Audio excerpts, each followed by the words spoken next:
And we're back. We were just having a conversation before the Foundation. We were talking Foundation. Let's just dive right into it and share it with the listeners. Your issues with Foundation second season, which I have not started yet. I've been slammed. I was on vacation and, the film week and all this stuff we're talking about today. So I have not had time to delve into Foundation second season. Does it improve on the sloggy mess that was the first season? I believe it retracts itself and it reconnects itself to the foundational material, if you will. So we're walking through a story that's more familiar, particularly those of us who read those books from way back in the day. That's more familiar, and we were just talking about it at all. The principal problem that I really had with Foundation really just had to do with this kind of language that they use in the show, because it's very present, it's very contemporary to the present moment, and we were joking about a little bit. Look, when I hear a character say, "Hey, man," or something, I can't, You can't do that. And so I have a problem with that. But now that it's sort of pointed itself back at the story, the building of the foundation, I'm not going to ruin it for anybody, but the building of the second foundation is where we are now, and this is a story that I'm familiar with, so I like it better. That language thing is just a thing that sort of drives me crazy. The other thing that we started talking about, I was telling you, and you were telling me that you had to turn it off. I started listening to while watching shows that voice for the hearing impaired. And it started with turning on the subtitles or with everything. I just turn on the subtitles with everything now. And I just have the subtitles on. I do what I'm doing. I can read it from across the room. This mostly owes to the insanely inconsistent mixing of programs, broadcast television, every streaming service, DVDs. The mix of any given thing that you're watching is just outlandish, and you just have no idea what the gain will be on any given moment of broadcasting or watching that you do. It's just terrible to my mind. It's just absolutely awful. Even using some of the technology that we have to sort of level out, the audio. I'm sorry, it just doesn't work. It just doesn't work. Yeah. So I took to simply turning the audio down and turning on subtitles, and now I've taken to turning on that automated voice, that voice for the hearing impaired. And you were telling me why you don't like it. I want you to make sure you tell everybody that. But I got to tell you, I enjoy it. I've been doing it not on television, but I've been doing it with articles, right? Like if I'm sitting in the car and there's an article and it's not a podcast or anything, so I kind of want to hear that Substack. So because I follow a lot of stuff on Substack, so I'll hit that little button at the top of the Substack that reads it to you, and it's in this. I feel like it's a cross, like I'm a Stepford person and HAL 9000 is reading me the news, and it's very creepy. And I did it for like 2 days and I said, I can't do this anymore. This is just way too it's way too AI. It is. It's wonky in the reading area. That's kind of strange too, because that stuff has been around a while. Now that AI is starting to do it, I think it's going to get better. For listening to it while watching, whatever it is that you're watching, streaming, whatever it is, it's sort of interesting. Yes, you can still sort of hear that synthetic quality to it. Man. It does change from program to program. I'm watching Foundation. That's why we started talking about Foundation. There's this voice, and then I switch over. I'm watching Shrinking, which I think is Apple Plus. Yeah. And it's like this weird little female voice that's doing and it's very, very strange. Yeah. I think it's interesting that the voice is always a little bit ahead of the action. As I thought about it, I don't know. Maybe it's just a timing thing, because I'm thinking to myself, well, why would the voice this is meant for the visually impaired, obviously. Yeah. So I'm wondering why the voice would need to be ahead of the action. Great question. But I don't know. It's an interesting thing, but it's something that I've taken to doing. For one thing, it allows you to just get up and go do whatever the hell you want, and until our car chase starts, you don't need to be there. I really do value that increasingly. A little bit of news. So our Warren Pereira, who made the documentary Tiger 24, which we have covered on this podcast, we interviewed him on this podcast, and we covered the movie on Film Week. We've kind of really given him the red carpet treatment. Tiger 24 is now on Netflix. Yeah. Anybody who hadn't caught up with it before, you got your Netflix subscription, go watch it. It's a great doc by a fantastic filmmaker who we really, really support and consider a good friend. Let's talk obits here a little bit, because got a whole bunch of them. I'll just lay them all out in one. Paul Rubens, Beau Goldman, and William Friedkin. That's the big, gnarly trio that we lost. And Robbie Robertson, of course, as well. Not a film person, but a great musical talent who's been covered in movies like Indians The Who Last Rock. Waltz and Indians Who Rocked. All that. So, man. It was so weird. Paul Rubens. So for one thing, Paul Rubens, Pee Wee Herman, Paul Rubens. When that was announced, it caught me by surprise. Cancer. What surprised me most is that Paul was 70, a little bit older, a little bit past 70.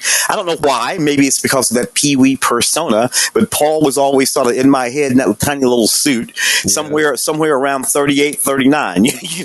No matter what. See, as for me, for you, he's in that little suit. For me, he's in that little adult theater in Florida, getting arrested. That whole situation. A moment. Paul had a moment. Look, one of the things I was a big fan of Paul Rubens in his work and in his development of that character, Pee Wee Herman. I did not know that Paul Rubin had been on the Gong Show. The Gong Show that you and I grew up on, using in the middle 70s, plus 60 times, more than 60 times on the Gong.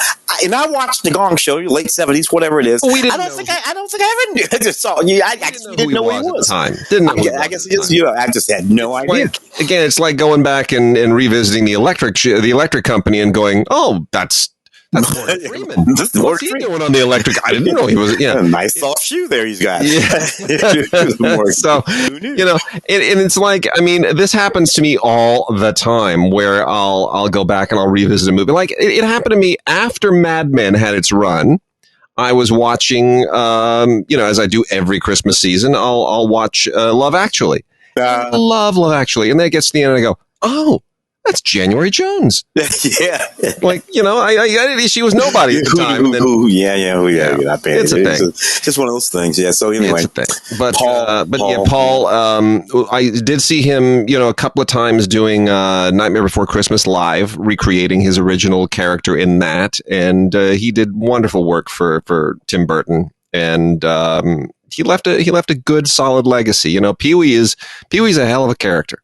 Well, that TV show, I think you and I were chatting, Pee-wee's Playhouse. Yeah. And everybody remembers Lawrence Fishburne, cowboy, whoever he was, Bob or whatever he was. Everybody remembers him.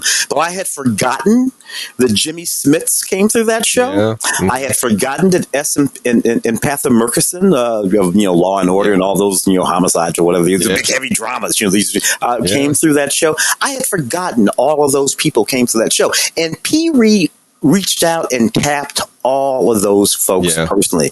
Get me some Lawrence Fishburne, get me some Jimmy Smits, because he knew that their range was much deeper and wider than what we had suspected, because he had seen them do all of these things before. And Pee-wee's Big Adventure is a very odd movie that lingers. It started Tim Burton's career. It took a TV character and gave it a big screen persona, a big screen profile in a way that almost never happens. And it's got some really priceless moments. The Large March moment is still one of the funniest things I think I've ever seen on screen. So it's all there. Beau Goldman. Let's talk about Beau Goldman for a second. One of the great writers of all time. No relation to William Goldman, but a legendary screenwriter in his own right. Melvin and Howard, kind of the one that we always point to, but many other great screenplays as well. Oh yeah, One Flew Over the Cuckoo's Nest, and One Flew Over the Cuckoo's Nest. But I'm like you though. Those little quiet. He's one of those working screenwriters from that early television age who, when drama was the thing, right? Realism was the thing, right? So he wasn't writing car chases. He wasn't writing anything to do with aliens. He wasn't writing. These were human stories and drama. So you get movies like Shoot the Moon. It was just about a marriage falling apart. Yeah, which was weighty enough to have a full size film, and you get the Flamingo Kid, man, movies like that that are just about people and dramatic Scent of a Woman, So anyway, that kind of stuff. Well, a great writer. If you're an aspiring writer, get hold of his screenplays and read the screenplays. Don't just watch the movies, read the screenplays. Read how he wrote dialogue, how he constructed scenes. Wrap your head around it. It's wonderful to use him as a benchmark. Really is. Man, Friedkin, what can we say? This guy came on like a firestorm in the 1970s, along with all the other 70s filmmakers. We can throw in Coppola and Scorsese and Spielberg and Lucas and De Palma and all of them who kind of came out of maybe the late 60s a little bit, but they really kind of defined the 70s. But Friedkin did it in George Roy Hill, probably another one. But Friedkin of that whole film brat generation is the guy who seems to be associated with the brattiest of it. French Connection was not your grandparents' cop movie. It was not the crime film that people had come to expect. It was, in many respects, it kind of has one foot in the blaxploitation genre a little bit. It's sort of there across 10th Street, 10th Street a little bit. But it's gritty in a different way too. It goes to Europe, and it's got, something that is kind of hard to put your finger on. And The Exorcist was the same thing. It was not Rosemary's Baby. It was not, the previous generation of horror films. It was something new and creepy and really just, it was all, you felt Friedkin's personality in these movies. You felt his anxieties. And what can we say that defined him for that generation? Well, look, I'm a film school guy. You're a film school guy. I love film schools. William Friedkin did not go to film school. William Friedkin was a dude who went to a war and he had jobs and he had life, and he came up through documentary filmmaking, and had to learn all of the stuff. He knew how to string a Nagara. He knew how to thread that 16 millimeter area. He knew all of that, and all of that you see, that style, that verite you see in every film that you just mentioned. That French Connection. He didn't know how to make films, quote unquote, in the way that Ford and all these people who also didn't go to film school, by the way. But all of these folks who were trained in the traditions of the studio system, he didn't know how to do any of that, so he didn't try. He didn't even try. That's a great point. And I think the movie, the most underrated film of his that they have to revisit is To Live and Die in L.A. To Live and Die in L.A. Again, you watch that movie, it's like you're watching a documentary. The Sorcerer, which is, but you watch it, the tension comes from the fact that you feel like you're involved in the thing, because again, he brings the immediacy of that sense of verite, and I got to tell you, he didn't lose it. It's not like he lost it. The films changed. Yeah. But he never really changed. He didn't. He was making Killer Joe is a nasty little number that lives, that's only 10 years ago or so, and that's a nasty little number that lives in the present day. So there you go. Yeah. Well, let's jump into some movies. I'm going to blow through some. We got a lot of great Asian titles here. Have not done a segment on Asian titles in a while, so I want to blow through some stuff that's really great. Korean film, Project Wolf Hunting. These are all titles I'm going to go through right now from Well-Go. Project Wolf Hunting is basically kind of a Die Hard on a ship, bunch of prisoners, jailbreak on a ship thing, and they take over the ship. But it does this Korean thing, because Koreans love to mix up genres. They love to turn one thing into another thing. And with the last voyage of the Demeter tanking right now, it's mentioning this, that also on this ship is I had to review this for Film Week too. Is basically a zombie dude experiment, like a crazy Frankenstein-y guy down in the hold, and once he gets loose, it's just roundabout mayhem. Doesn't really make sense. It's kind of a ridiculous movie on many levels, but it's deeply entertaining. You're never bored. You roll your eyes a lot, but then it'll throw you a curveball, and you're never ever bored. Yeah. The Tank. Another and gosh, these titles. No, really, it's just so the I don't even know how to sum this one up. This is it's in English, first of all, if that assuages anybody. It's English language. And I'm not entirely sure what the backstory is on this, but this is about some people. Oh boy, I'll give the whole thing away if I get too far into it.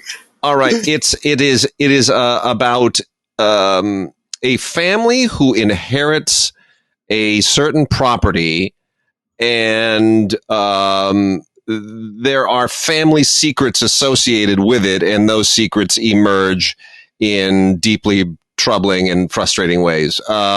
So it's a little bit like, oh boy, I don't want to call it a haunted house story. It's because it's a thriller. It's a thriller about mysteries. And it's called The Tank, and the tank is not a military tank. It's like a hidden tank, tank. Like a water tank, water tank. So, give it a look. It's in the classic kind of well-go vein. About 10, 12 years ago, maybe less. That's Scott Walker film. And Scott made this film with John Cusack and Nicolas Cage. When you get Nick Cage and John together, and I think it was called The Frozen or something like that. And it was loosely based on this true story set in Alaska. And it's just interesting the way these folks' careers go. That's about 10 years ago, which might be the last time Scott knocked one of those things out. But he wrote it and adapted it. I got to Vanessa Hudgens was in it. I remember that she was really young, and that was a really really good movie, The Frozen. And but it was one of those ones that just kind of came and went. It was John Cusack and Nicolas Cage. Funny, the stuff that sticks in your head. Wow, just for no reason whatsoever. Totally. We got an utterly bizarre Korean film here called Alienoid. Again, Koreans love to mix up genres, so I'm going to do my best to explain what this is. So you got a couple of people from a previous Korean dynasty, like 1,000 years ago, who they're like, shamanic mystery men, and they magically, or maybe not so magically, transport themselves to the future, where they suddenly run into the problem of people who are like fighting a crazed alien that is basically like the alien, almost like the robot in the new Lost in Space. Oh yeah. So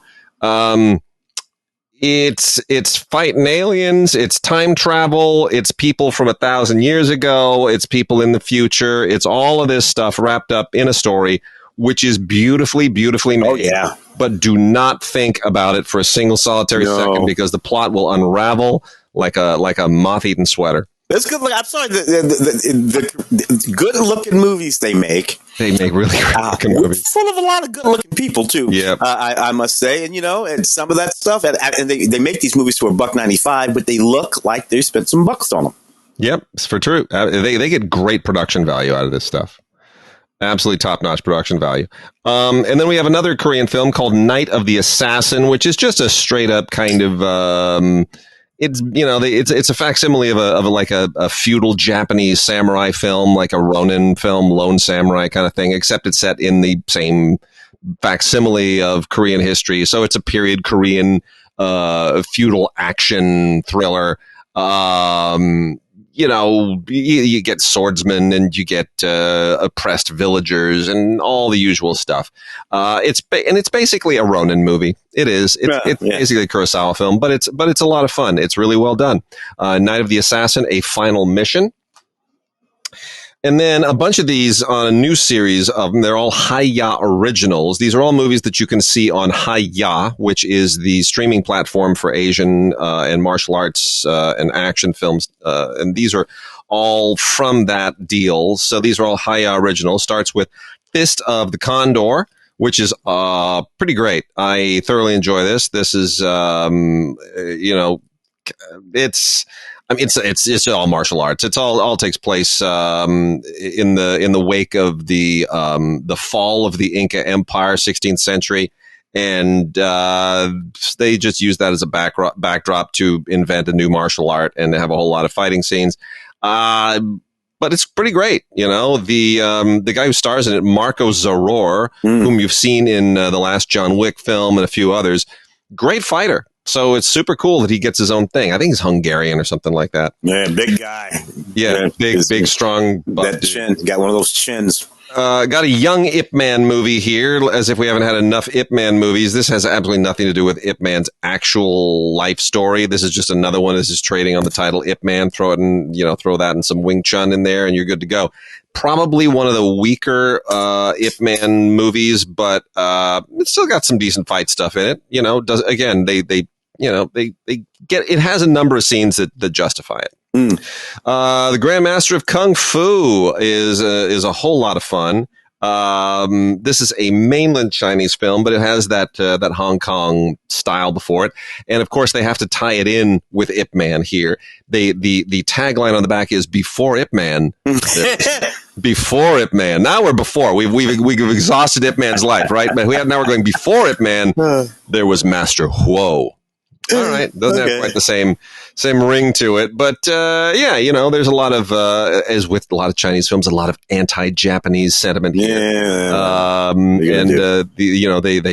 Japanese are the bad people here. It's going to be that way for a while. That non-king thing, man. What are you gonna do? Yeah, it's what it is. Anyway, it's Qing Dynasty fighting the Japanese, and lots of great martial arts stuff. We also have The Legend of Gatatkaka. And I don't want to emphasize the kaka. I'm sorry, but that's what this is called. The Legend of Gatotkaka. Gatotkaka. A Hero Awakens. It's a martial arts thing. It's a superhero thing. It's a little bit of Doctor Strange. It's a lot of the mystical martial arts stuff that we've seen before. There's an English language track in here, which you might want to take advantage of because otherwise none of this stuff will make sense. but yeah, it's got its moments. They're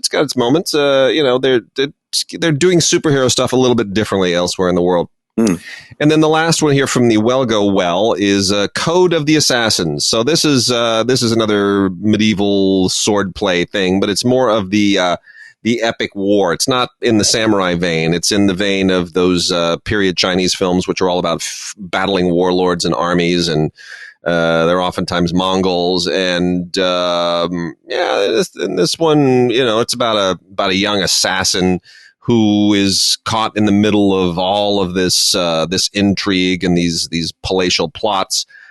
And again, it gets a little convoluted. All of the various interacting parties and their cross purposes, but it's very well done. Production value is through the roof, and you wonder why can't all Hollywood films have that kind of consistent production value. Also, got some DVDs here from Film Movement, two of them also from Korea. One is a horror film called Seire, Seire, from Park Kang. This played at the Fantasia Film Festival. It is like all Korean horror, really, really chilling. It's a ghost story. And it gave me absolutely the willies. Very, very effective mood. Not on Blu-ray, only on DVD. And then another lovely film called Aloners. And this is a drama, and it's a really, really lovely Korean film. It comes with a great short film on it too, called "The Moths Will Eat Them Up." This is kind of It's a workplace movie, which is usually a French thing, and we got another one of those that we're going to talk about a little bit later. Movies about jobs and the workplace, the stresses of employment. That's not really a Hollywood thing. We don't make those kinds of movies. Not anymore. You got to go back to I guess Blue Collar, maybe Sadly Filled with Martin Ritt. Yeah, exactly. Martin Ritt might have did Stanley and Iris, something like that. But not for 50 years, 40 years. Yeah. So that's partly what this is. This woman, she works at a call center. You know, she does. She just lives on the phone all day long, and she now has to train a new employee, and it's about friendship, it's about work, it's about all of these things that are kind of a microcosm of issues in Korean society. So really, and you know how people do feel alone and they feel isolated because of the modern world. So Aloners, it's a nice little film, and then we've got a Thai movie called Cracked, which is Thai horror. It's a ghost story. Thai movies freak me out a little bit too.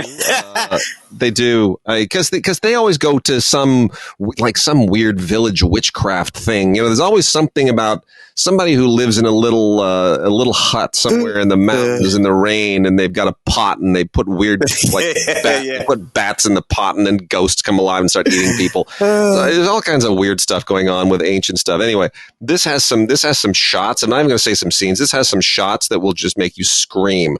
Absolutely scream. Very, very effective. So anyway, it's called Cracked, and don't watch it with your family. Just telling you that. Getting down here. Oh, let me. I'm going to put a couple of the rest of the Japanese stuff on hold. Let me just go through the Hong Kong stuff real fast because it's really great. So from Arrow. Got a lot of great stuff from Arrow, but first a couple of standalones. Hand of Death is an all-time classic. Comes with Mandarin and English lossless on it, plus Cantonese stereo. This is a 1976 Golden Harvest release, and it was not like a huge success at the time. It's a kind of a Shaolin Temple story, but man, it does have some great fighting in it. Really great stuff. Same thing for Warriors 2, which features Casanova Wong and Sammo Hung. Anything with Sammo is worth watching.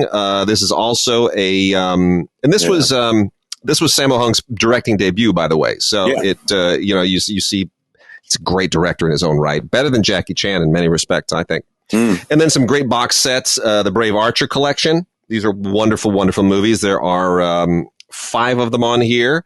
The Brave Archer, the Brave Archer 2, Brave Archer 3, the Brave Archer and his mate, and Little Dragon Maiden. These are absolutely terrific wuxia stories. It's a wonderful saga. All the stories are great. All 5 films are top-notch.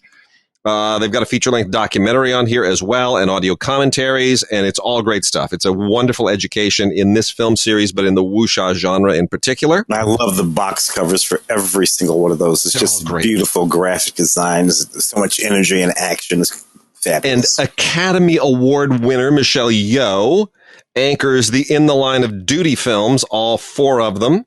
Comes with a booklet as well. This is from the Fortune Star collection, and this is just an absolutely wonderful collection of films. You got to check these out if you can find them. I think this is increasing. This is from the 88 films library via Fortune Star. Anyway, the In the Line of Duty films are terrific. Cynthia Rothrock's in here as well. You know, anything with Cynthia and Michelle is absolutely to die for. It's fantastic.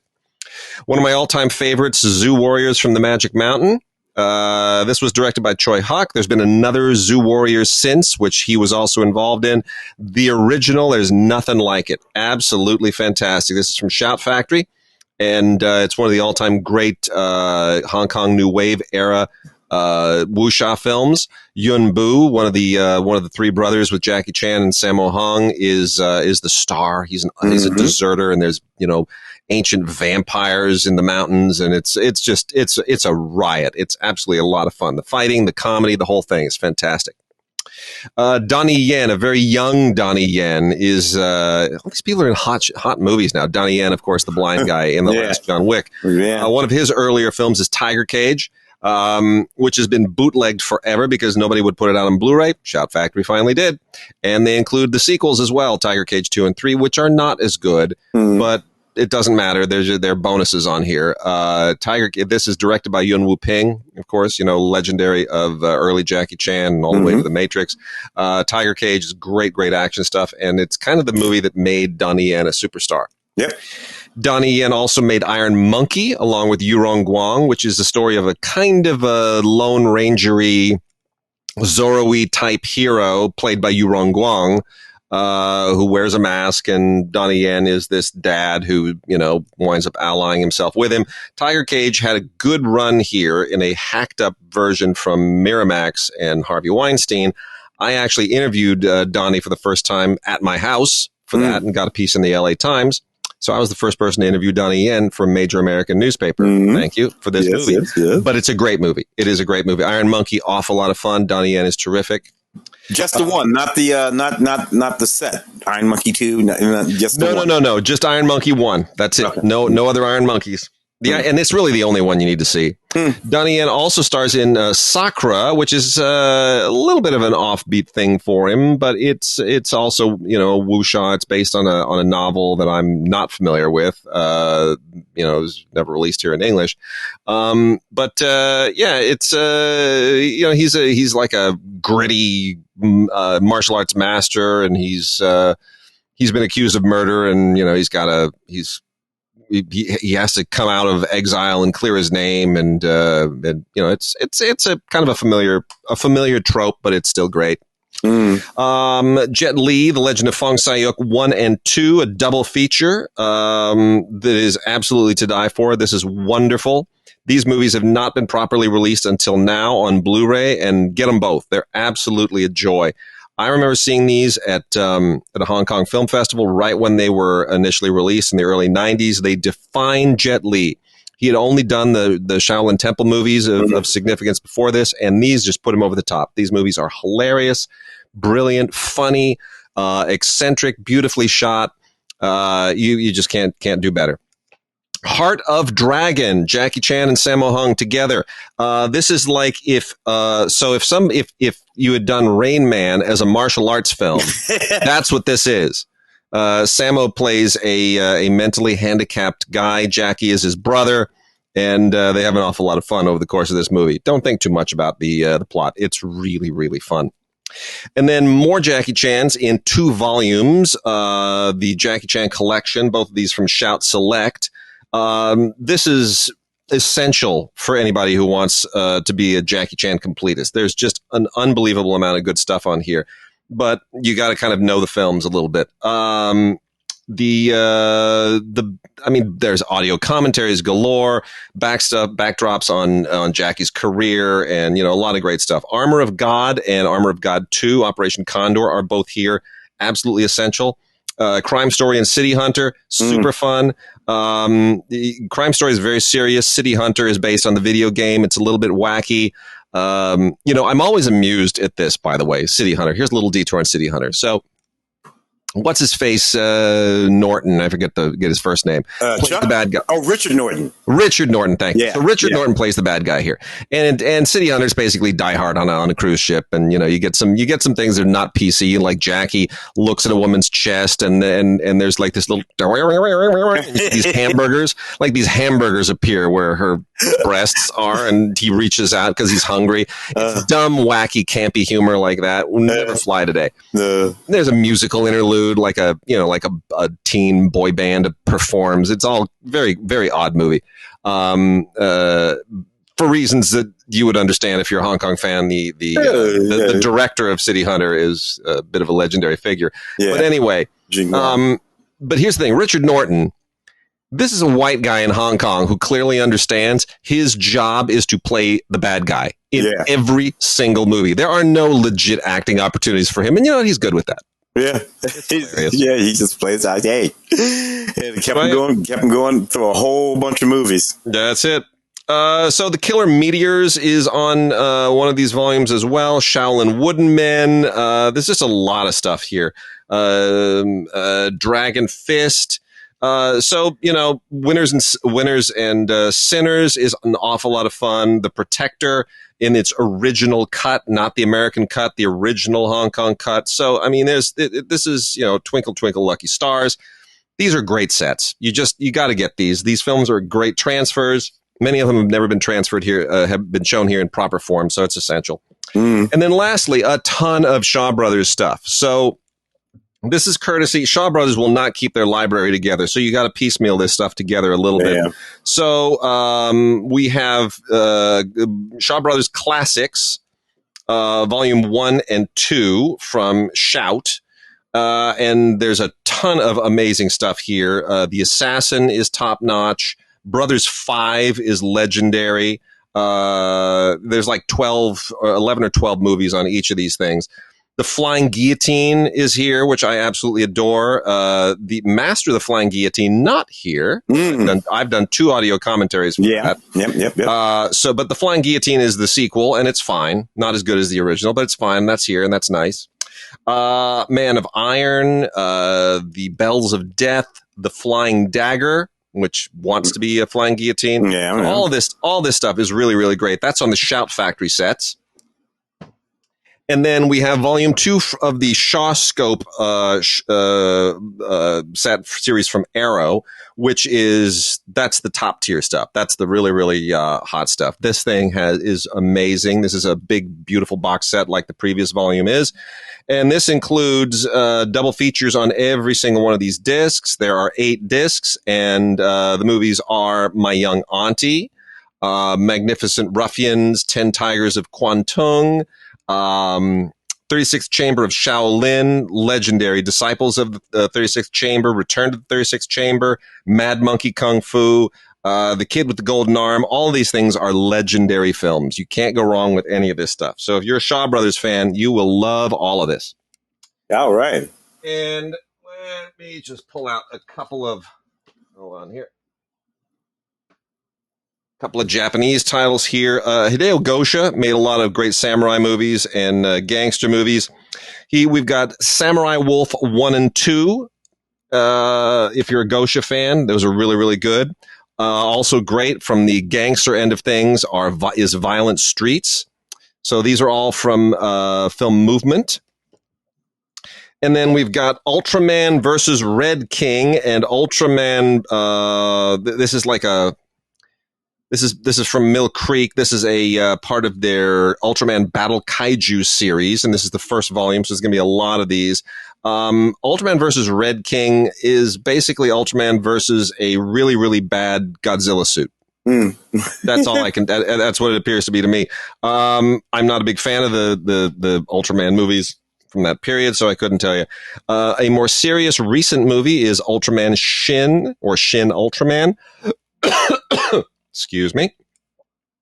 And the visual effects are basically still just as cheesy, but it's got a little bit more of a modern sheen on it, and it's you'll recognize some of the actors in here, like for example Kimio Tamura, who was in Drive My Car. I'm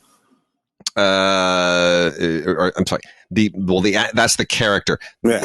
The actress is Hideyoshi Nishimura, I guess. Oh my gosh. Anyway, it's the actress from Drive My Car. Yeah. Who stars in it. So you'll recognize her. And Warm Water Under a Red Bridge. Tim, did you ever see this? I don't think I did. Okay.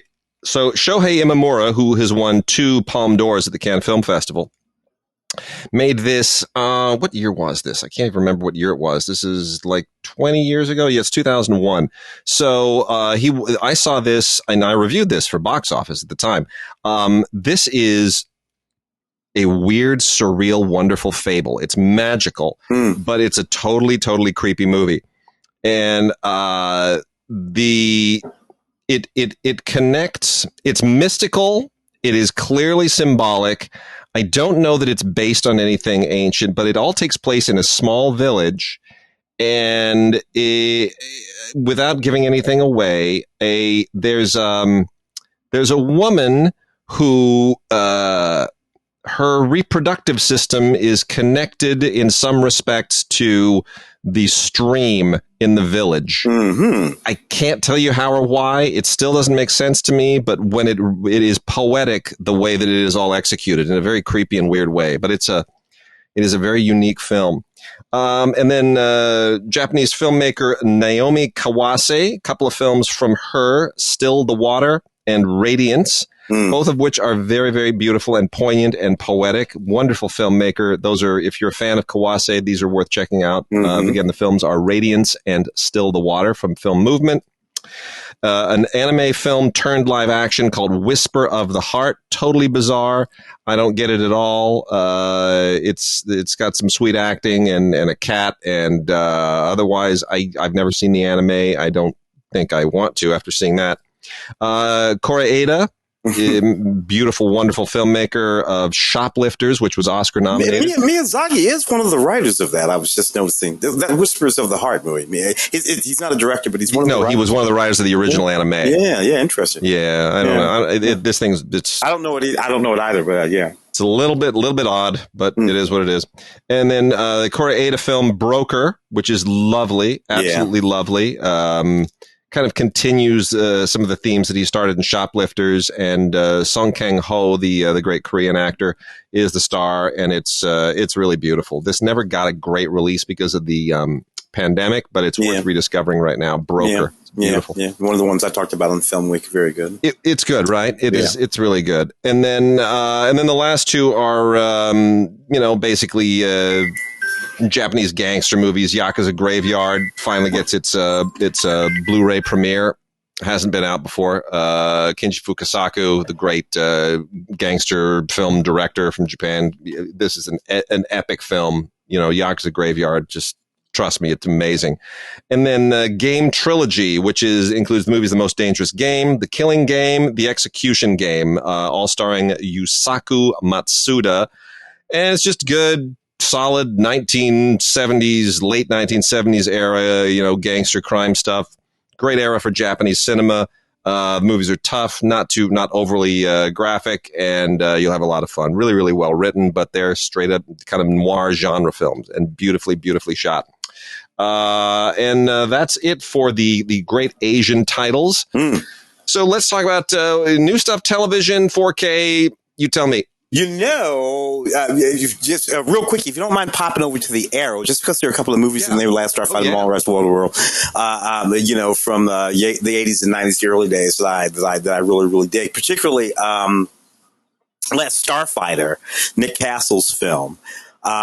Which I happened to, there was this wonderful documentary series called In Search for Tomorrow. And you remember that thing I did with all those sci-fi movies from the 80s, and Last Starfighter was one of them, and Lance Guest was one of the folks on the panel that I was on there. It was really lovely to talk to him, and we had a really wonderful chat about that movie and how it really was, at the precipice, at the beginning of that era of films. This is like 1984, and the technology, the CGI is not quite there yet. But I remember seeing this movie.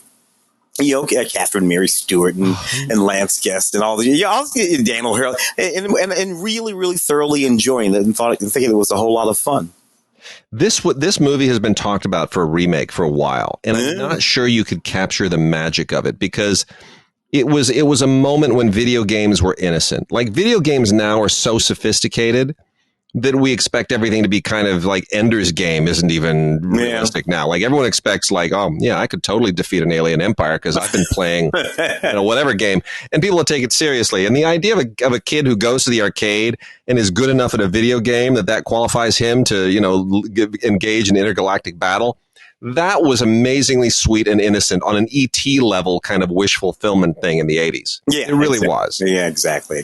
A lot of fun. Anyway, so that was one of the ones there that I really, really sort of dug from way back then. And then Mallrats. Look, say what you want about Kevin Smith. Every now and again, he got one right. This is one that I thought that he got right. I think that this film really does capture the zeitgeist of a moment, 1990, whatever the heck it was, 2, 3, 4, 5, with Shannon Doherty and Jason Lee and Jeremy Lin and all of these sort of folks from that period, including those characters that Kevin and whoever that knuckle is. But then through the film, who you got? You got Ben Affleck walking around before he became Batman and everything else. Jason Mewes, that's the guy. Yeah, and you still got Stan Lee He shows up in one of those Sully Stanley moments, that he does, and just all that cast of characters. I had forgotten that. Oh yeah, he's in there. He's forgotten that. That whole thing. So anyway, this was one that malls are gone. There are no more malls. So one day in the future, the title of this film won't even make any sense to some people. True. That's so true.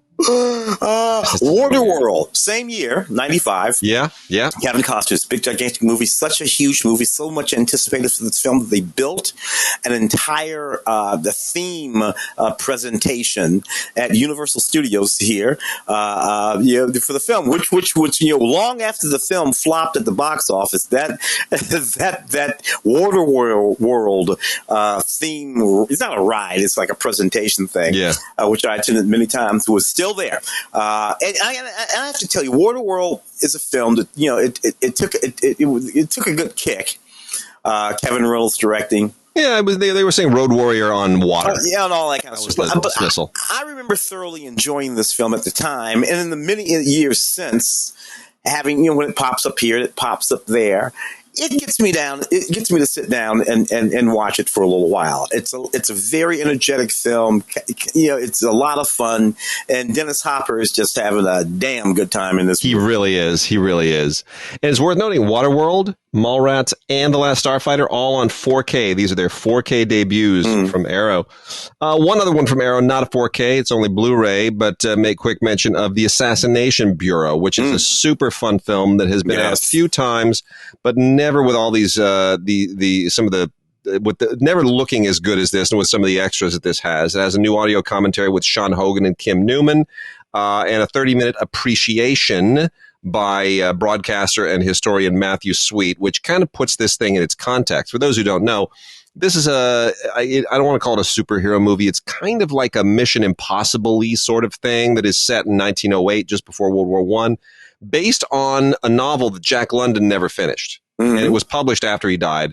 But it's really, really, it has a really fun vibe to it. Diana Rigg and Oliver Reed and Telly Savalas, all people who have, a certain genre identification for us. And, it's great. Diana Rigg plays a very early kind of suffrage, activist.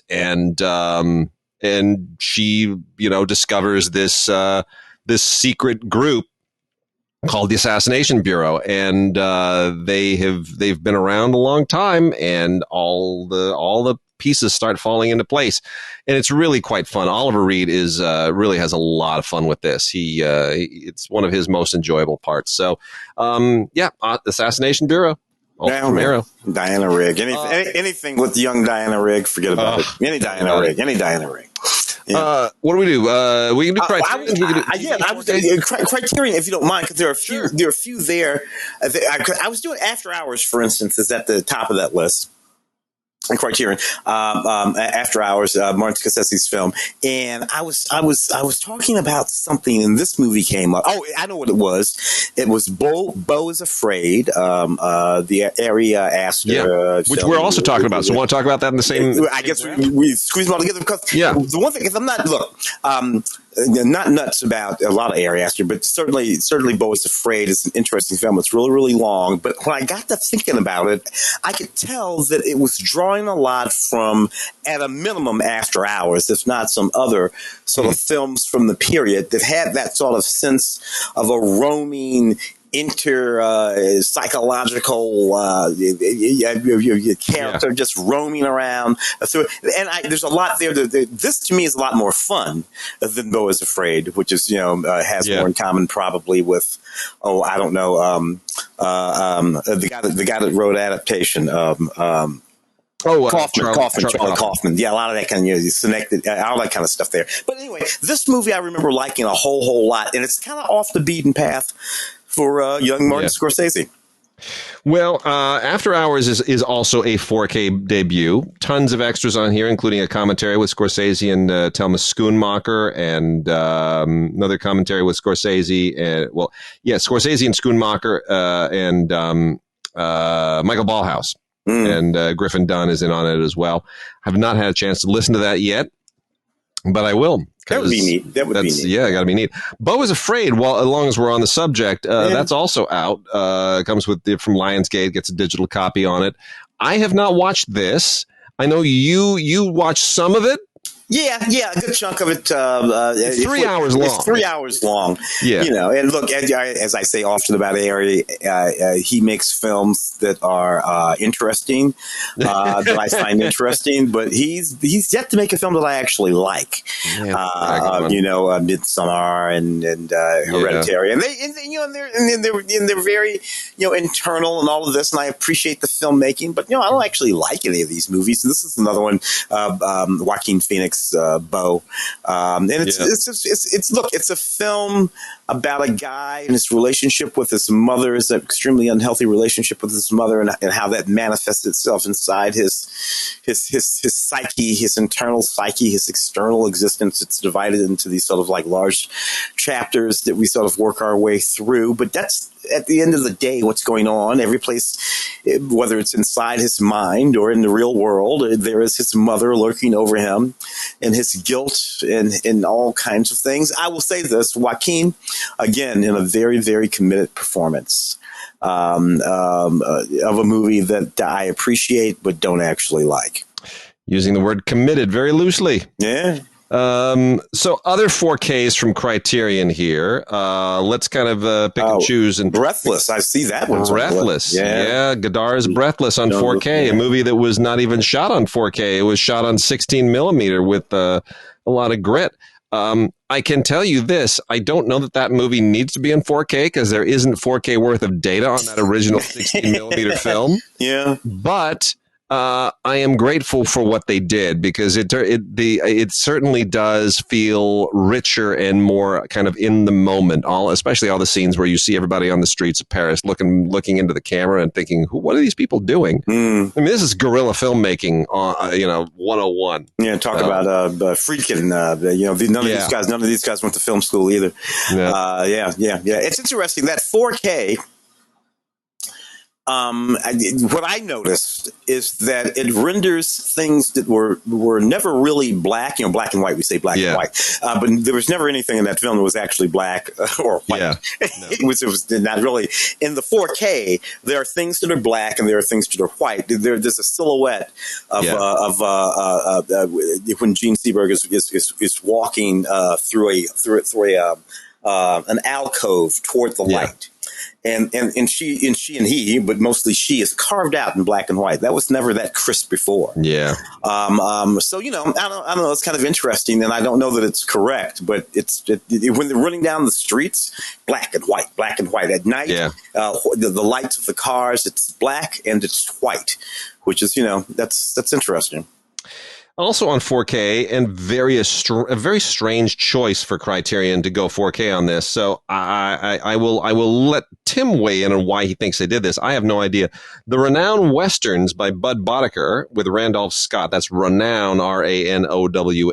And the films, this is 5 films in a box set. The Tall T, Decision at Sundown, Buchanan Rides Alone, Ride Lonesome, and Comanche Station.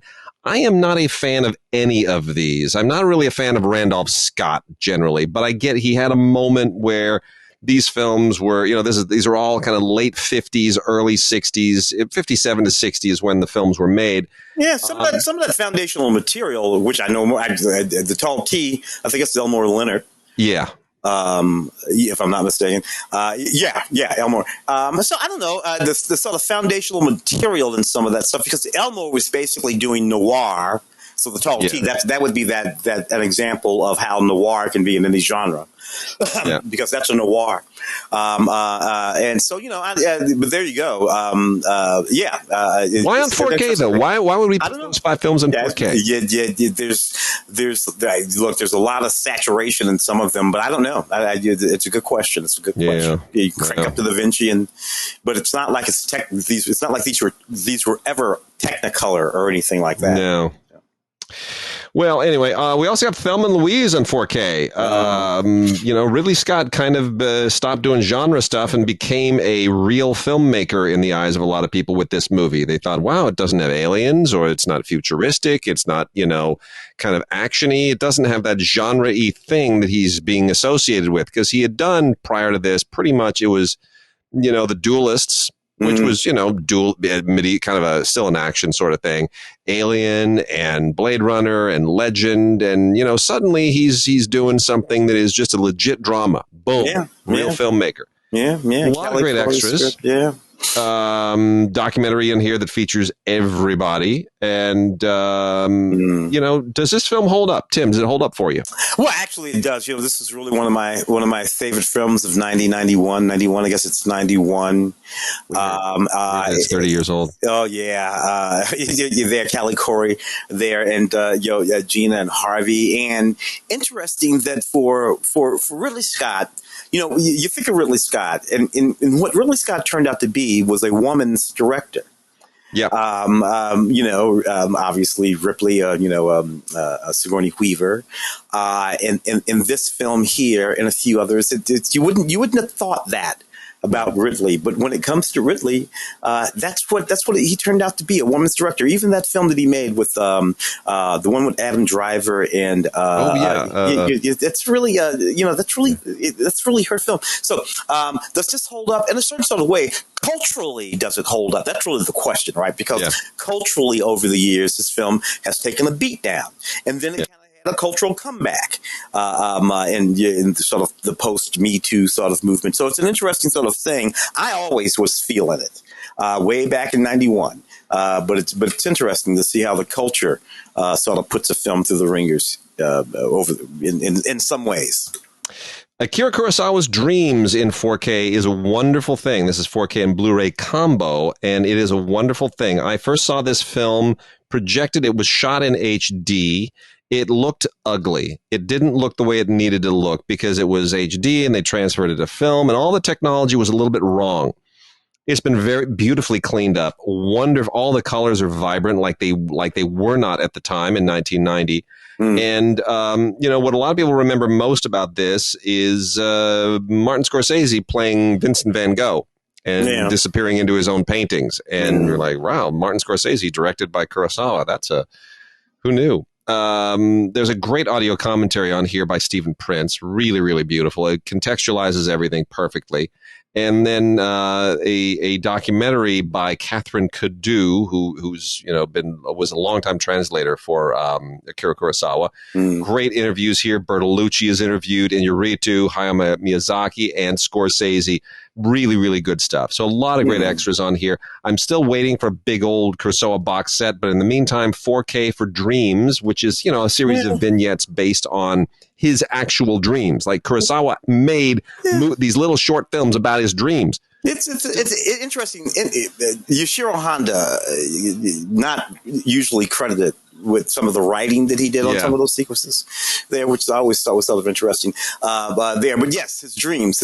But yeah, I hope they correct that in that box set and they talk about a little bit about Yoshiro Honda's connection to some of that I don't know, but I will absolutely check. And the last of the 4K criterions is One False Move, Carl Franklin's One False Move, which introduced the world to Cinda Williams and Billy Bob Thornton, and Bill Paxton came of age. Oh yeah. Cinda Williams was in the Last Call, that little bar film that my friends shot at Lacey Street, where I was wrangling extras. So got to meet Cinda Williams there. She was the femme fatale in that film. One False Move is a seminal movie, and yet it's kind of forgotten.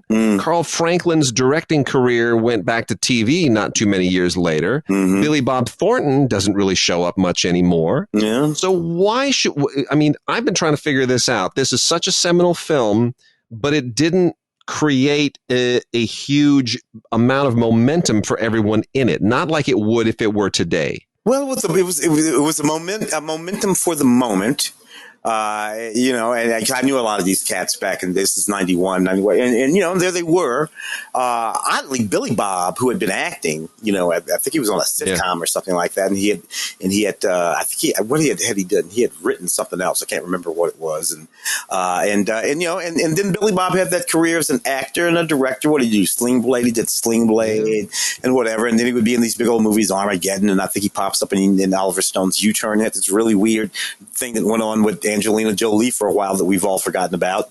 You remember Billy Bob and Angelina? That was a whole thing like that. And, you have these sort of solid workaday folks. Michael Beach came out of this movie. Like you said, Bill Paxton came out of this movie. Cinder was in Spike's Mo Better Blues a year or two out of this movie. But and then it just sort of it's an interesting kind of thing. But today, this gritty little movie, which was really considered along the lines of like what's that film Straw Dogs? At the time. Peck and Paw. This was considered a sort of Peck and Paw moment, right on in '91. That's how intense some of the stuff that happens at the top of this movie. Well, Carl Franklin is only 74, considering that Ridley Scott is 86 and directed Napoleon. Somebody should be throwing some great work at Carl Franklin and letting him make some great movies again, because he's one of the best directors of the last 30 years. Yeah. The last three Criterions here, not on 4K, but on Blu-ray. There is Beau Widerberg's new Swedish cinema, which includes the four films Elvira, Madigan, The Baby Carriage, Raven's End, and Adalen 31. Elvira Madigan, really the only one there that I'm particularly fond of and that most people are familiar with. But, Widerberg or Widerberg, however you want to pronounce it, certainly was one of the hallmark Swedish directors in the 1960s, alongside Ingmar Bergman and a few of the others who came out of that school. So, that's a nice box set. Yeah. Wayne Wang's Dim Sum, A Little Bit of Heart. Oh, yeah. Nice little low-budget movie that helped, along with Wang is Missing, not Wang is Missing, Chan is Missing. Yeah, Chan is Missing. Along with Chan is Missing, launched Wayne Wang's career. Yeah. And Dim Sum's a really sweet film. So, I mean, I like later Wayne Wang more than the early stuff, but you certainly see where he's coming from with a lot of this. Yeah. And The Watermelon Woman by Cheryl Dunye, which is also on Criterion Channel right now. You can watch this on the channel too. This is a terrific movie from 1996. What happened to her since then? Well, she has a career in television. You look over there, you'll see her L Word and all that kind of stuff. This film here, at this particular moment in time, it's funny because I think you and I and Ray, our buddy Ray Green, had a conversation about whether or not she would have been considered a part of the LA Rebellion. Exactly.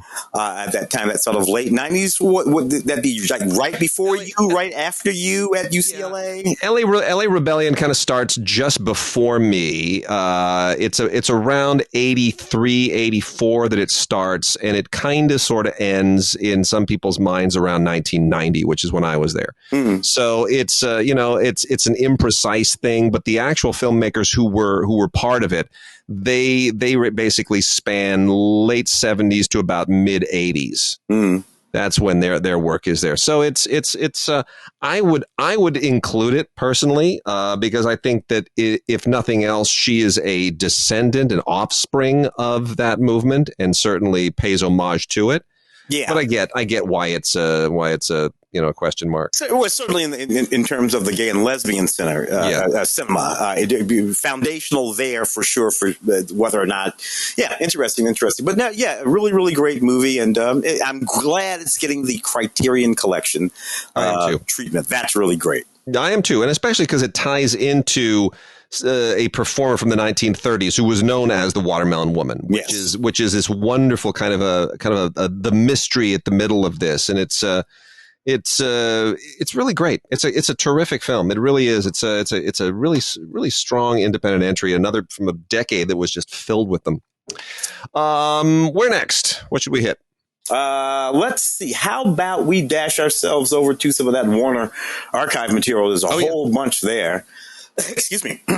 And then check out some of that. The Courtship of Eddie's Father. Is that the series? The complete series? No, that's the original Vincent Minnelli movie. Film? Okay, the Vincent Minnelli movie. Okay, fantastic. Yeah, no, that's the. So here we go. Let's plow through it. The original Vincent Minnelli movie with Glenn Ford and Shirley Jones. Yeah, yes.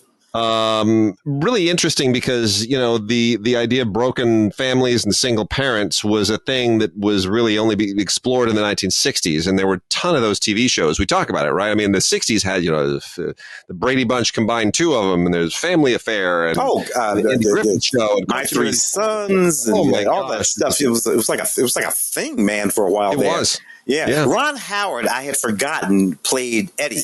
Yep. And because you always, when I think of this, I always think of the television show, Bill Bixby. Yep. But Ron Howard played Eddie. Man, that guy, his career, both as an actor and then, a writer, director, filmmaker, unparalleled, I think, in this town. It's really true. Just ridiculous. Just ridiculous. It's fantastic. It's really true. King Solomon's Mines with Stuart Granger and Deborah Carr. I don't know if this dates all that well, but it's kind of fun in a cheesy way a little bit. I don't know. Yeah, a little on the heels of the Indiana Jones movie doing whatever it did. Yeah. It's kind of interesting. It's sort of that, a sort of inspiration for that, this. We got Ruben Mamoulian and directing, Greta Garbo in one of her very final films as Queen Christina. I would say just watch it because of Garbo. Yeah. If you haven't seen Garbo, it's just, there is a thing about her. I don't know what it is. It's just, she's icy and she's compelling and she's sexy in a way that was not visible in movies at that time. It's just, there's something about her. There really is. Yeah. It's interesting. I'm looking at her next to a picture of Gal Gadot now. And, obviously both young. Garbo would have to be young. I think she would act when she's like 36 or something. People forget how much longer she lived. You would see Greta Garbo roaming around, old Greta Garbo roaming around the streets of New York in the 80s. Yep. Because she owned all this property on the Upper East Side. And she would just be roaming around being Greta Garbo. And if you didn't know who she was, and you wouldn't if you hadn't seen her since, in 35 years, you wouldn't have known that that's Greta Garbo. She did that for years and years and years. And there's a great Sidney Lumet movie called Garbo Talks with Ron Goldman and Bancroft, and I dearly love that movie. I love it, and people just diss on it.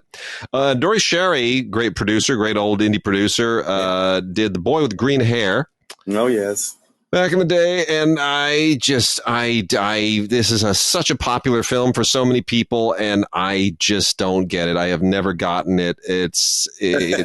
I just don't. It's like this weird kind of nuclear age, pre-civil rights era attempt to create a metaphor, which for me just doesn't work at all. And Joseph Losey directed it, and I'm inclined to think the only reason anyone remembers this is because Losey directed it. Yeah, Losey. You got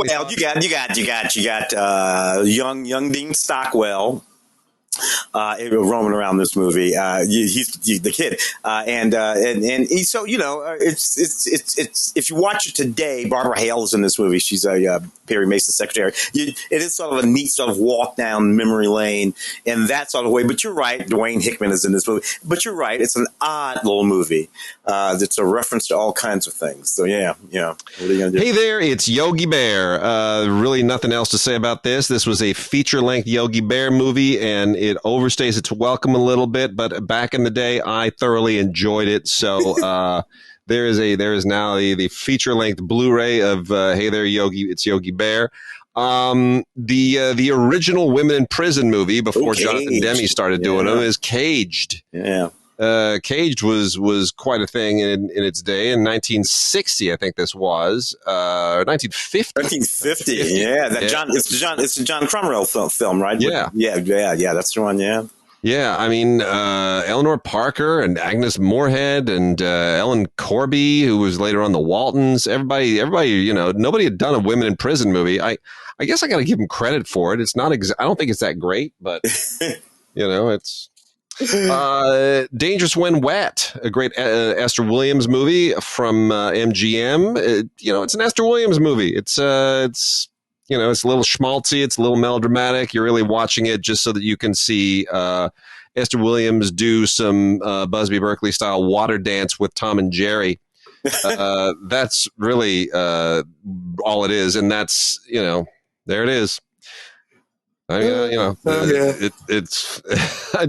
just another one of those movies. Helen of Troy is maybe the only decent movie ever made about the actual Helen of Troy story. It's a little cheesy. It's a little bit sword and sandal-ish, but it's directed by Robert Wise, so that's worth something. Right? Absolutely. Oh, you, Robert Wise, you get me? Star Trek, little Star Trek, little, yeah. All right. Well, let's, so nice cinescope, story of Helen of Troy. No one's done another one since. Glenn Ford, Broderick Crawford, and Gene Crane in an MGM Western called The Fastest Gun Alive, which is perfectly fine. It's a good, solid Western, and Glenn Ford, who is, graduated from my high school. Mm-hmm. Good, solid Western guy. I don't know if there's much else you can say about it. Joan Crawford and David Bryan in The Damned Don't Cry. Joan Crawford totally holds this down.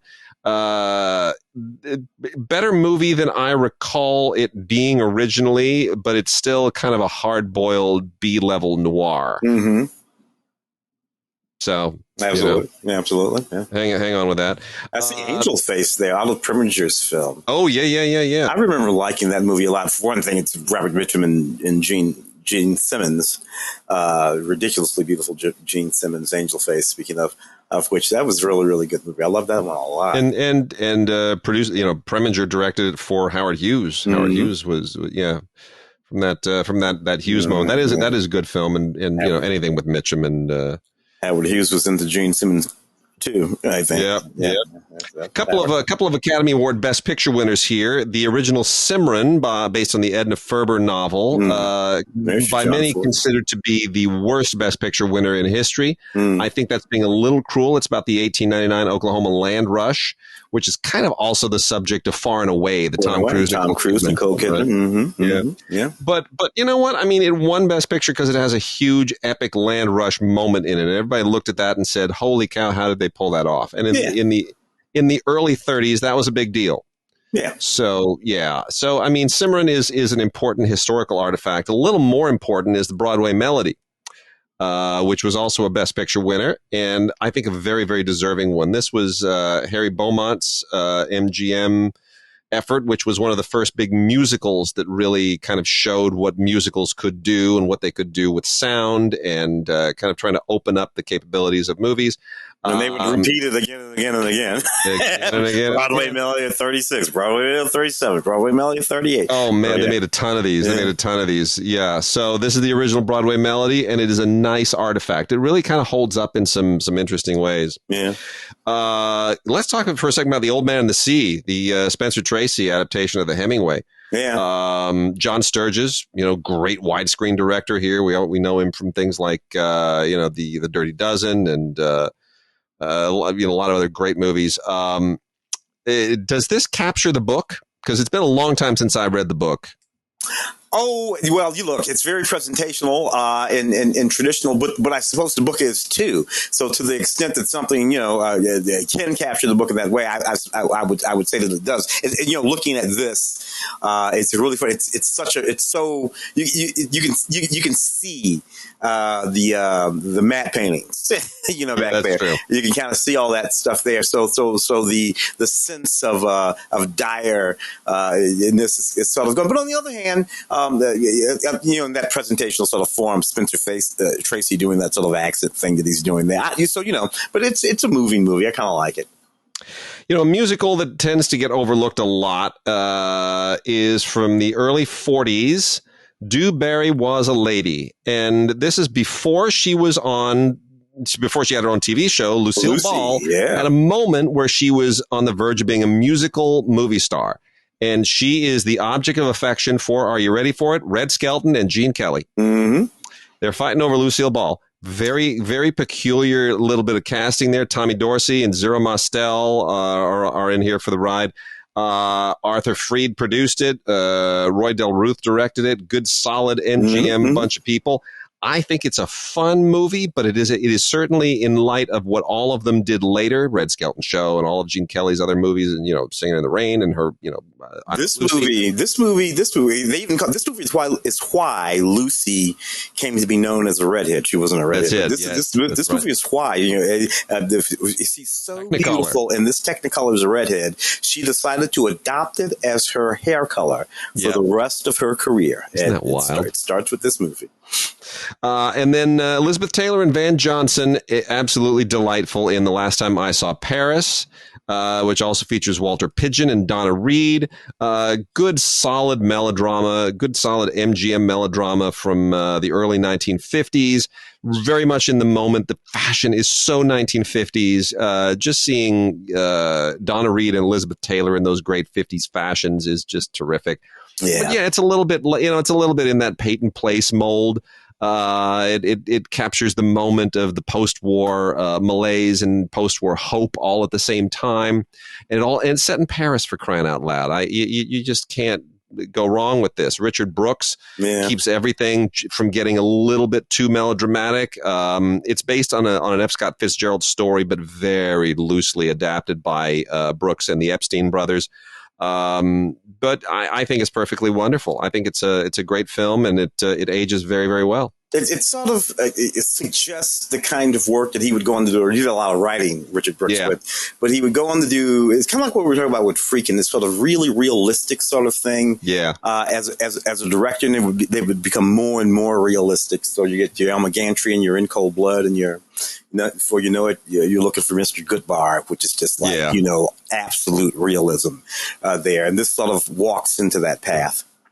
Let's hit a few of these new movies, because there's some good stuff to make mention of here. Are You There, God? It's Me, Margaret. I didn't think made enough at the box office, because I am not a girl. I have never been a girl. I don't know what it means to be a girl. But I hear that this book is like the coming of age book and has been for over a generation. And they have a whole piece of this movie where a lot of famous people just go, I read it when I was 8. I read it when I was 12, and it saved me, and it defined life for me. And it's like, you go, holy cow, what am I watching here? And it is darn good. It is darn good. I really, really love this movie. And it's weird that I loved it. The film is set, it's set in the era when the book was the book was referencing. Yes, I put it like that. That would be that. Yeah, that's correct. It's set in the era. Bloom moment, Judy Bloom 60s, 70s moment. Yeah, and I wonder if that has something to do because obviously that's where with why it didn't quite connect with a contemporary young lady audience. Good point. The equivalent of because these girls, you're looking at, I'm looking at, I enjoyed it too, but then again, I'm from this era. I'm not a girl either, by the way, but I am from this period, and all of this rang true to me with respect to my big sister and folks like that. I think everybody in this is great. Rachel McAdams, Abby Ryder Fortson, and Kathy Bates, 3 generations right there, mother, grandmother, and daughter. I think they're all going to be in the running for some kind of awards consideration, and I think this film will come back at awards season, and people will rediscover how wonderful it is. I do hope it is remembered. That would be great. Yeah. Sisu is an absolutely bonkers Finnish film in English. Takes place at the end of World War II. The Nazis are on the run. They're going into Finland, and they're wrecking everything in their path, and they make a very big mistake. They find an old guy, a crusty old Finnish guy who's on a horse, and he's dragging a bag of gold with him, and they decide to try to steal his gold. Oh, no. What they don't realize is this guy is like Mad Max, Dirty Harry, and Batman rolled into 1 times 10, and he decides it is going to be the end of them and the death of them, and he's going to get his gold back and make them pay.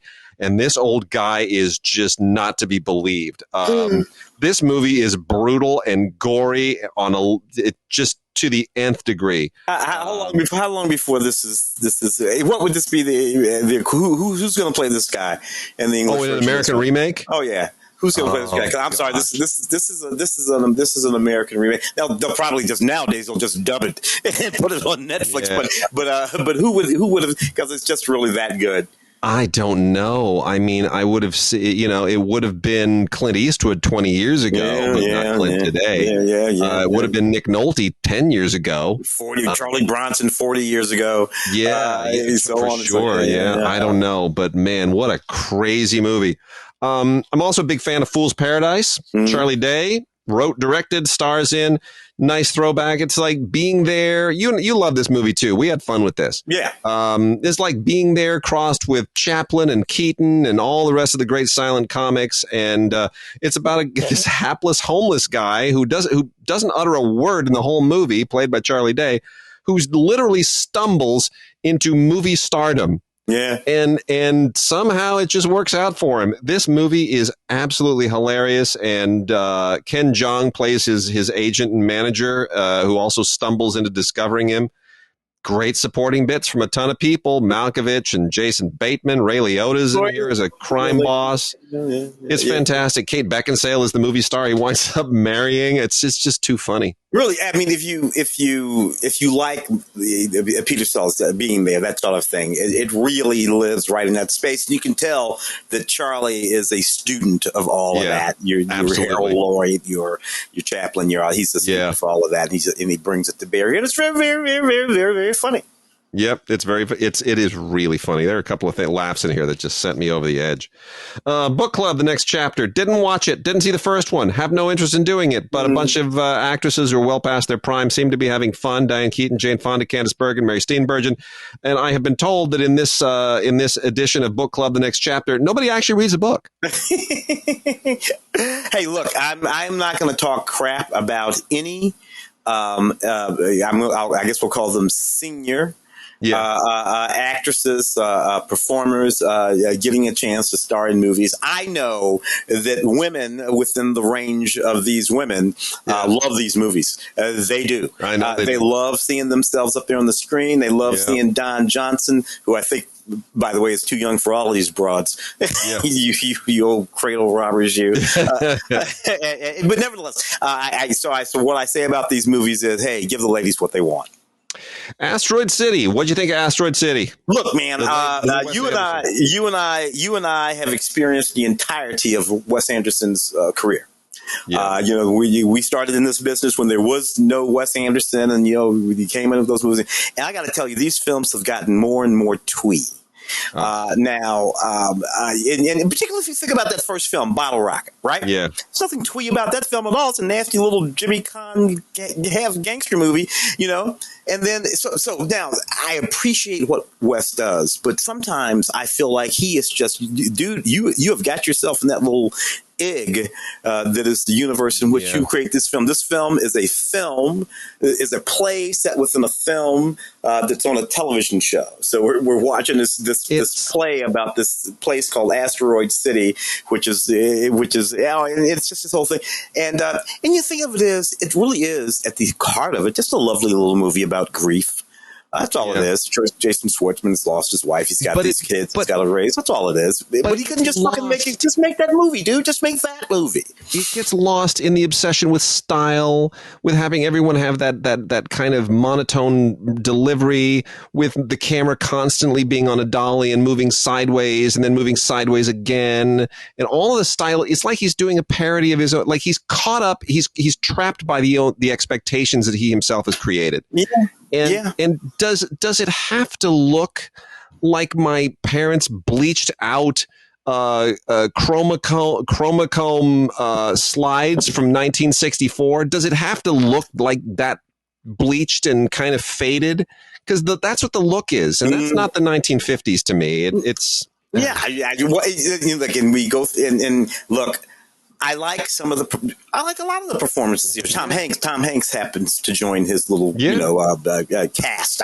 Because he has like a little road crew that he drags around in these movies. Jeffrey Wright and Ed Norton and whatnot. Here, he adds Tom Hanks, he adds Scarlett Johansson. They're good too, but it's just it's all to an end that again is just too twee. If you just made the movie about this subject with all these people, just without all this tweeness, I think I would have liked that movie. Well, let's hit some 4K here. There's a ton of great 4K this week. Most of it is catalog stuff, but it is totally worth it because it all looks great. I am not a huge fan of the movie Ender's Game. Big fan of the book. I think the movie kind of misses the point a little bit, but it's out in an exclusive 4K steelbook for Best Buy, so you can only get this at Best Buy. Steelbook packaging, but some people really vibe to this. I don't know. Did you like Ender's Game? The movie? No, I'm more of the book kind of guys in the actual kind of film. Look, I will admit that it kind of got me. You know, you're not going to give anything away. It's a 10-year-old movie, but whatever. But I was like, okay. But there you go, Ender's Game. Rio Bravo, the Howard Hawks muscular Western with John Wayne and Dean Martin and Ricky Nelson, where all three of them seem to be in a totally different movie. John Wayne's making a John Wayne movie. Dean Martin is wondering, why am I in a John Wayne movie? And Ricky Nelson is thinking, I'm so going to make make a great paycheck. It's about time I got one of these. His name's Colorado in that movie. Which is like, well, you know what's fabulous about this movie? Angie Dickinson. Yes. That's what's fabulous about that movie. Thank you. Absolutely. Angie, oh my God. Part of the Warner Brothers 100th anniversary release of a lot of great movies, as is the 40th anniversary, or the what is it now? It's the 50th anniversary of Enter the Dragon on 4K. Still totally holds up. John Saxon, Jim Kelly. Really, I think this movie, it's still great. Sammo Hung is in this as well, very briefly at the beginning. It defines its era, and this is the movie when Bruce Lee kind of stepped forward and became an international icon, transcending race. Yeah. And it's the martial arts film that started it for everybody. It started for me.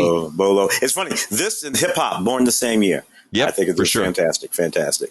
Well, lots of great extras on this thing. Really worth checking out. The Paul Heller, Michael Allen commentary is superb, but it's the 4K that just sings. The movie has never looked more spectacular. Along the new movie front, my gosh, Fast X, it's finally over, or is it? Or is it? Look, man, this movie was outlandish. I will give it that. But it was outlandish to the point. Look, there's a moment in this movie, I'm not giving anything away, when a giant flaming nuclear weapon is rolling through the streets. Now, it's not just a flaming nuclear. Yeah. It's a CGI. And they're using it. And I'm like, okay, look, guys, the physics of these films have been debated for quite some time. Now they just simply decided that there are no physics in these films. and then they drag everybody, most everybody, not quite everybody, but they drag everybody back to the movie. And I don't know. Is it over? Who knows? I'm not sure it's over. Shout Factory has given us World War Z on 4K, I'm wondering, will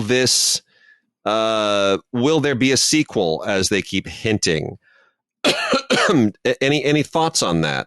Good question. Will there be a sequel to World War? There certainly is enough material there for there to be a sequel, and considering how many Walking Dead sequels there have been, I can't imagine they can't sort out, figure out a way to do a sequel to this bad boy. It's a great master. I am very fond of this film. Mireille Enos, who plays Brad Pitt's wife in the film. I know the family very well. I've known him for a long time, so I always root for anything that she is in, and I'd love to see her in a sequel. Yeah. Get it done. Mark Forster, get the band back together. Do a sequel. It is also the 70th anniversary of Roman Holiday. Gregory Peck and Audrey Hepburn, and we have a 4K from Paramount with a voodoo code on it, and I highly recommend it. This is simply the most charming movie in the world. Audrey Hepburn held her own against Gregory Peck and won an Academy Award and delivered what I consider to be the archetypal Academy Awards acceptance speech. She went up there and she said, "I am so thankful. You've all been so very, very kind." And she walked off, and that was it.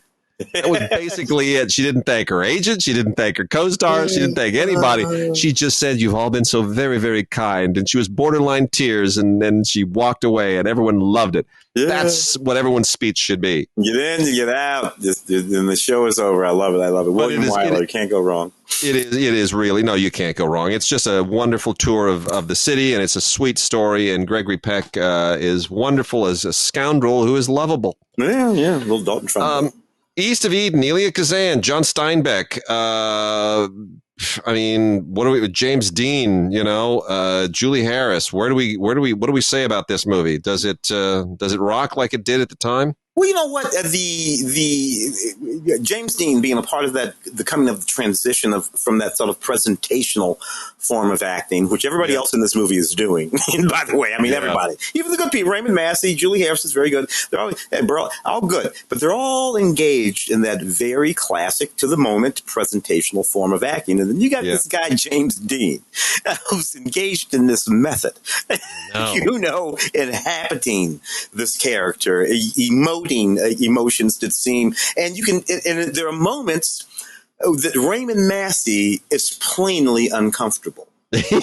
That's really true. I've never given that any thought, but you're right. You can tell in those moments where Massey almost feels like, what have I gotten myself into? Like, what the hell is going on with this kid? Is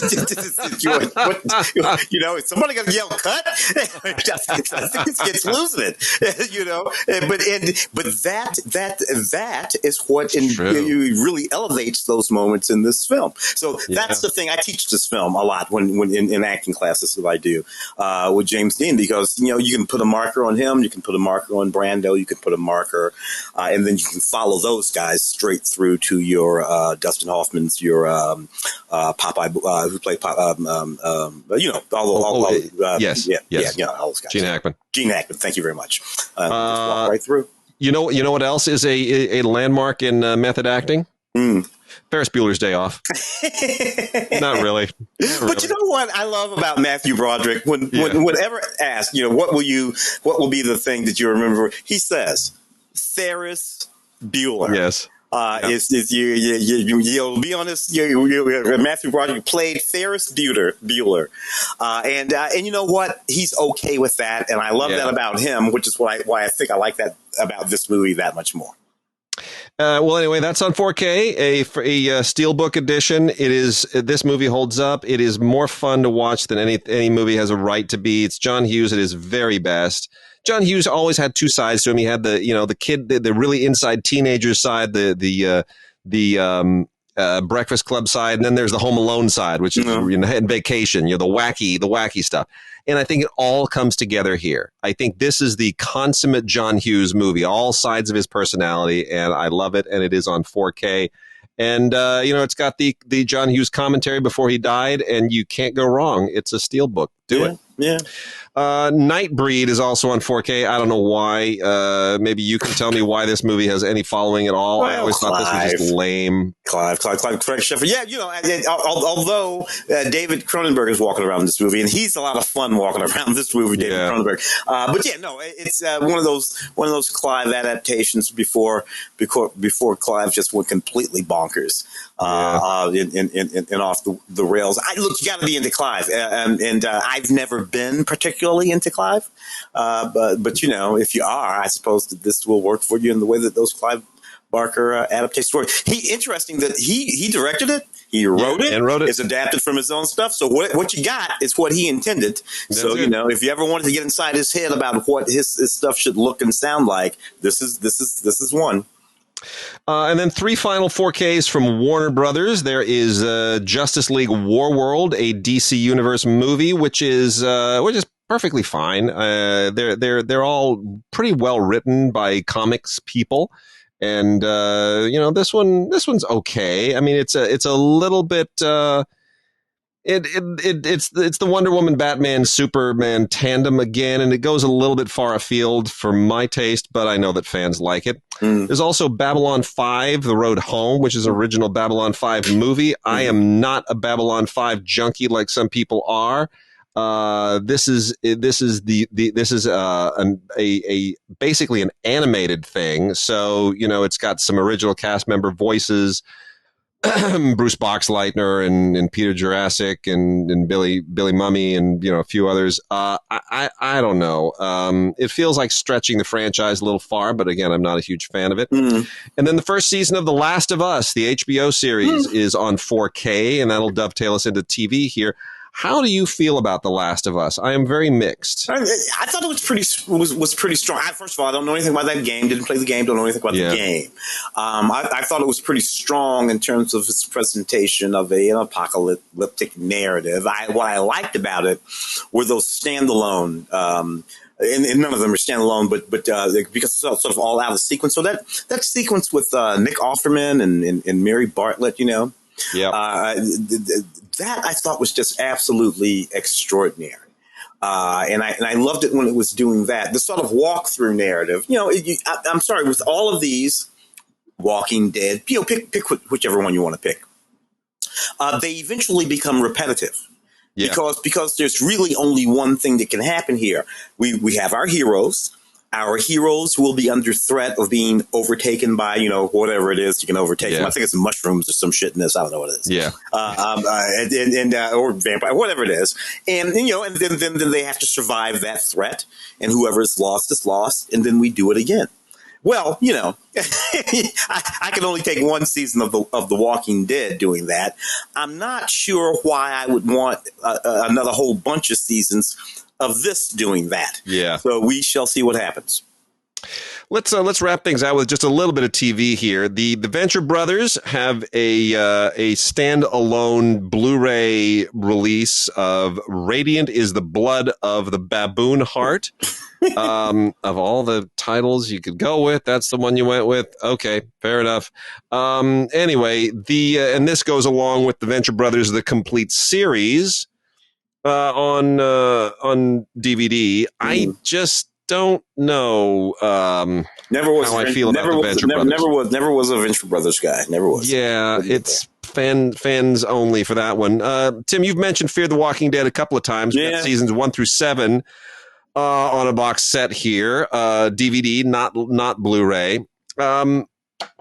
People should buy it. Not. What do you think? Well, the one thing I will say about Fear the Walking Dead, and again, I was a Walking Dead guy, but Fear the Walking Dead does in fact have at the center of it some really, really, really, really, really good performances and some excellent actors. So that's what I like about Cliff Curtis is in there. You got Coleman Domingo walking around there. You got Lenny James walking around there. So that's what I kind of like. Jenna Elfman is even walking around there. She's good at it, by the way. But that's what I like about this run. Some great performances from The Walking Dead. No. How does it compare to The Walking Dead? No. It doesn't even come close because you can't. We do not have the opportunity to build up that character allegiance thing that's going on because what they're doing in this is engaging you, and then I don't want to ruin it for anybody, but nobody makes it very long. Yeah, nobody's making it to the end in this, but that's because that's the way this is constructed. We're going to bring you in, and we're going to kill them off quick. That's what's going on. And then we got a couple of animated series that could not be more different. The complete 2003 TV series and television movie of Teenage Mutant Ninja Turtles. This is the original series that basically started everything, and it's perfectly fine. Yeah, it's perfectly fine. It's a certain kind of animation. I think it feels fresh in ways that the 27 other series that they have done since have not. The voice casting makes sense. So, it's worth for nostalgia buffs. That's a good one to hang on to. And South Park, seasons 21 through 25 in a box set. They're doing this now, apparently, 5 seasons at a time. I think it kind of makes sense. It's just, this thing's been on the air for 2 decades. Nobody's going to know where to find the episode that they like. So, might as well buy 5 seasons at a time and throw it on, let it play out. Put it on during parties, put it on during the day. just enjoy the jokes as they roll by. It's a smorgasbord of pop culture madness, and they somehow keep it going. Lots of commentaries and fun stuff. All right. We'll save the rest of the stuff for the next time. Strikes are still going on. I think I'm probably going to go join. There were talks. What as of this taping, there were talks. Was that today or yesterday? I guess that was yesterday. But who cares? I mean, it's not going to go anywhere. They're going to put it out next week. I mean, by the time this show is up, they'll be putting it out to the membership, and the membership will say no, and the strike will continue. What do we have any word on? I know an offer was made. They have not talked since May, and they've spent 3 months putting together what they. This is my prediction. They put together 3 months worth of divide and conquer proposals.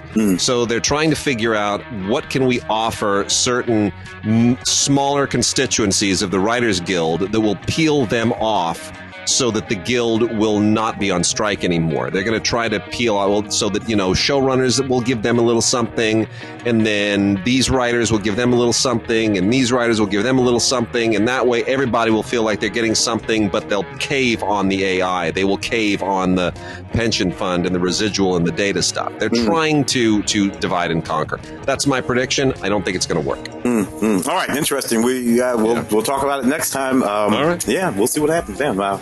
Awesome. All right, Tim, have a good week. We'll see everybody else next time. Okay, brother.